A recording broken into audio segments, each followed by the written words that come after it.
Okay, let's talk about one of the most infamous kings in all of history, Henry VIII. We're going to dive into how his desperate, all-consuming obsession with having a son didn't just mess up his own life and the lives of his 6 wives, it completely, and I mean completely, changed England forever. So picture this. The old, sick king is on his deathbed. He turns to his friend and asks about his legacy. He'd invaded France, he'd built up the navy. He's thinking, surely they'll remember me as the great warrior king I always set out to be, right? Wrong. His advisor's response is just brutally honest. And it's exactly what we all remember him for today. It wasn't the battles, it wasn't the reforms, it was the wives. All right, so here's our game plan for this explainer. We're going to start with Henry as this amazing young prince, then follow his wild journey through 6, count 'em, 6 marriages. We'll watch him turn into a total tyrant, and then at the end, we'll get to the real kicker, the incredible irony of his entire legacy. First things first, let's meet the man before he became the monster. Young Henry was the spare, not the heir. He was never supposed to be king. That was his older brother Arthur's job. And this slide, wow, this really nails the crazy transformation we're talking about. On one side, you've got this celebrated Renaissance man. He's handsome, athletic, basically a golden prince. But on the other side, that's how he ended up, a bloated, paranoid tyrant that everybody was terrified of. So the question is, how on earth did he get from point A to point B? So to really get Henry's obsession, you've got to understand the fear that was just hanging over England at the time. The country had just been through decades of a bloody civil war called the Wars of the Roses. His dad's new dynasty, the Tudors, was on really shaky ground. For Henry, getting a male heir wasn't just about his ego. It was about stopping the entire kingdom from falling back into total chaos. Okay, now let's get to his first 2 marriages. These are the ones that basically lit the fuse for a religious and political explosion that would change England for good. His first wife was Catherine of Aragon, a Spanish princess, incredibly devout and capable. She was actually married to Henry's older brother first. She and Henry were married for 24 years. That's longer than all the other 5 wives put together. But tragically, after so many miscarriages and stillbirths, she only had one surviving child, a daughter, Mary. And in Henry's world, that meant she had failed at her #1 job. Henry became obsessed, convinced their marriage was cursed. He found this passage in the Bible that says you can't marry your brother's widow, and demanded the Pope grant him an annulment. Small problem, the Pope was basically a prisoner of Catherine's super powerful nephew, the Holy Roman Emperor. So the Pope said no. And Henry's reaction? Oh, he didn't just throw a tantrum. He ripped England away from the Catholic Church, made himself the supreme head of his own church, and basically changed the course of history. And the reason for this giant historical earthquake? A woman named Anne Boleyn. She was smart, stylish, and incredibly ambitious. She flat out refused to be just another royal mistress. Nope, she played the long game. She wanted a crown, and in return, she promised Henry the one thing he wanted more than anything in the world, a son. And after a 7-year-long effort, Anne got what she wanted. She became queen. But then she gave birth. Not to a prince, but to another daughter, Elizabeth. After she later miscarried a boy, Henry's obsession turned into pure rage. In a move that shocked everyone, Anne was arrested on completely trumped-up charges of adultery, incest, and treason. On May 19th, 1536, she was beheaded.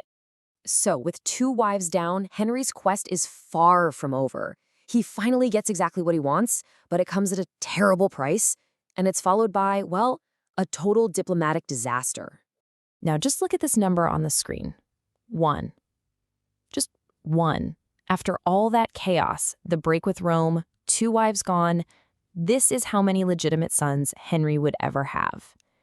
And he got him from wife number 3, Jane Seymour, who he married just 11 days after Anne Boleyn was executed. So in October 1537, Henry's dream finally came true. He had a son, Prince Edward, but his happiness was cut brutally short. Jane got a fever after the birth and died just 12 days later. Henry was genuinely heartbroken. She was the only wife he gave a proper queen's funeral, and he even asked to be buried next to her. After a period of mourning, Henry was talked into another marriage for political reasons, this time to a German princess, Anne of Cleves.